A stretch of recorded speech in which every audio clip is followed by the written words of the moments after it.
Right, we're going to do some watercolor practice. This is really for beginners, folks that maybe don't know much about technique and want to get better. So we just started today in class with some small thumbnails, practicing some technique. We're going to do wet on wet, wet on dry, and of course if you do this with pencil you can erase your lines if you don't want to keep them. We'll also do wet on wet around a form. It's like a controlled wet on wet technique. Okay. So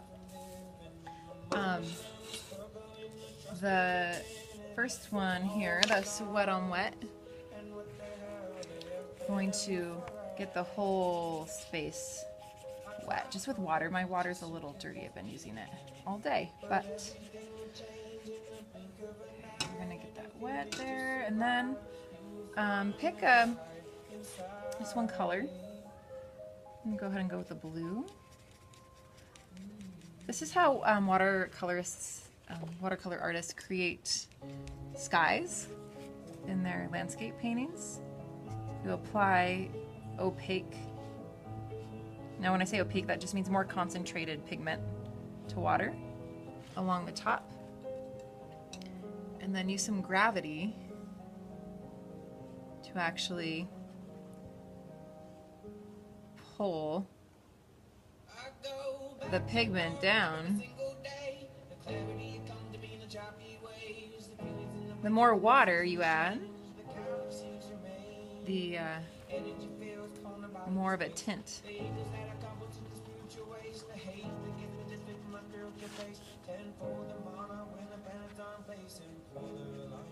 Go back and overlap.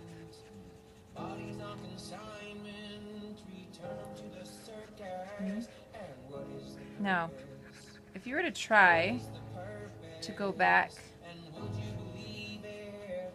and add anything into this, now it would, I'll just show you. Say I wanted to add some circles. On top you see these nice crisp circles here. If I were to try to add that now, as you see, no matter what I do, no crisp edge can exist. The water causes it to bleed and blend, which can create really cool effects, but you just need to know that's what happens. So we're gonna let that dry and we'll come back and see what it looks like when it's dry. Over here, we're gonna also add a layer of water.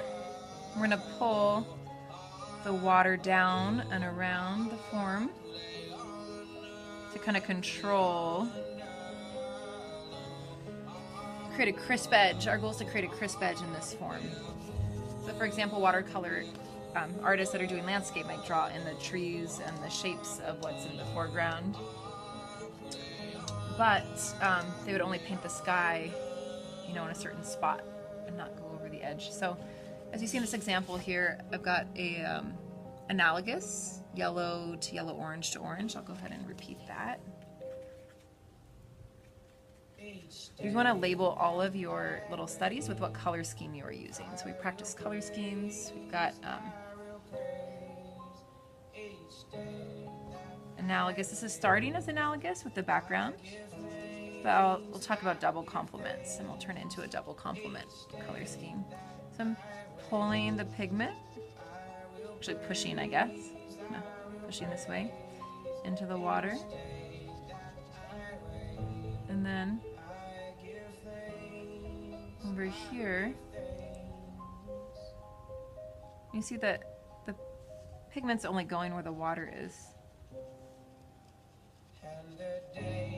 So now I'm going to bring a little yellow, orange. Sorry. I'm going to make some orange, bring some red, bring some yellow.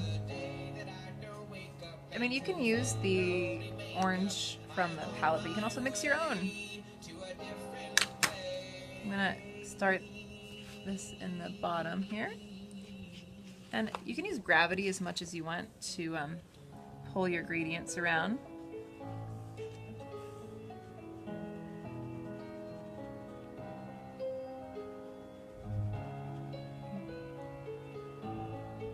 You see the pigment is only going where that water was applied. So you do have to be careful and go around your edge carefully. I'm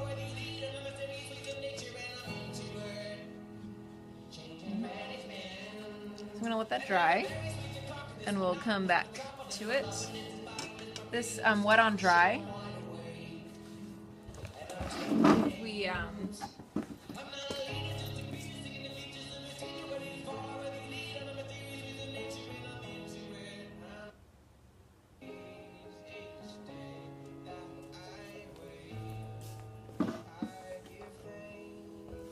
draw a little organic shape here.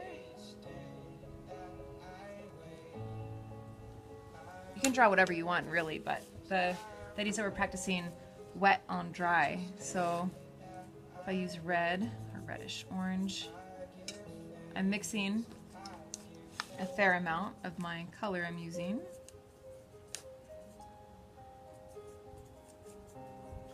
And then I'm going to paint around the edges, and I'm going to pull the pigment around but stay in the lines. I did not put any water down, so I can control the paint, create a crisp edge. I can move my paper around as I go, and if you work quickly, you can move the pigment around so it's a smooth gradient. Once the paint starts to dry, it gets more brushy, right? So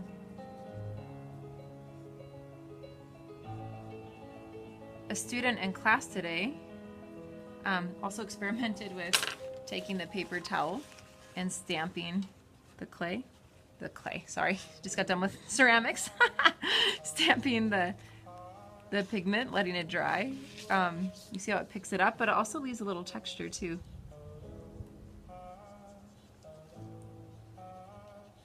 So we also talked about controlling the tint. The tint with watercolor is the light of the page, the white of the page. So you can erase in, like if I wanted to highlight here on this ridge, this form, I just add water and I can pick up the pigment. Okay? And the more water you add, and the more you kind of work it into the pigment that's down there, the more it will lift off, and it creates, that's how you erase watercolor. And then this one's going to be monochromatic. I'm going to leave a little white line there so I can create my crisp edges.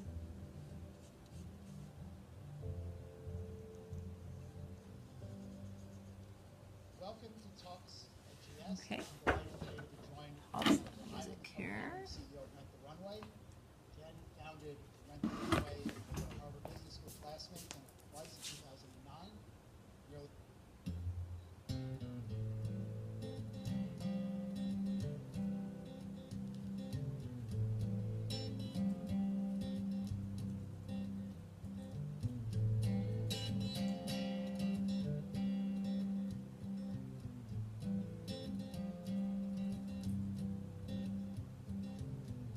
I'll be the earth that grounds you from the chaos all around. I'll be the home you return. Let's see if the edge is wet. Your middle ground. Like if this was wet, Serve as a reminder. we would have a blurry If you edge. will not fall. With monochromatic, you want a range of values, so light to dark, opaque to transparent. You can mix a little black And if you in there. I'll come running like a coyote. So you're really just practicing control with this practice technique. experiment. I like to think of them as experiments. That way you're not afraid to make mistakes. You can experiment.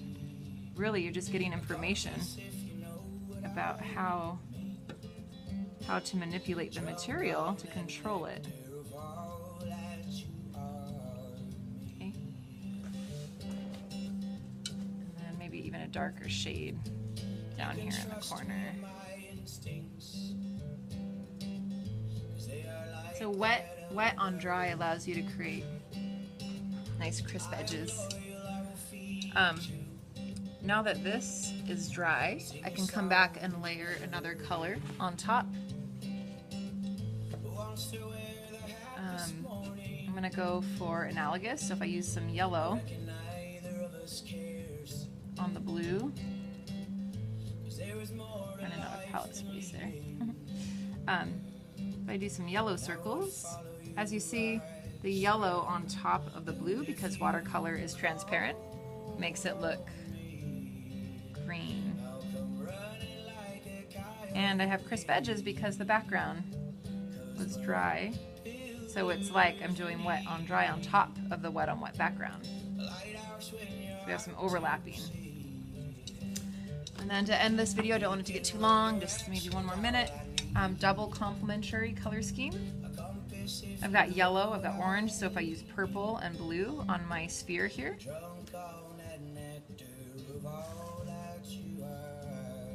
gonna go around the edge and then pull the pigment around. While this is wet, I'm gonna do that erasing technique where I erase, highlight, use a paper towel, pick it up. I could use my brush, pick it up. And then I'm gonna go ahead and add a blue shadow because of the orange in there. So that'll be my double complement. I'll have yellow and purple and blue and orange in the same composition. So I'm gonna go around the edge, the shadow edge, and then I'm gonna dry my brush to control that extra water that just got placed. And I'm gonna smooth, blend, blend, blend, blend. And then I've got my double complement.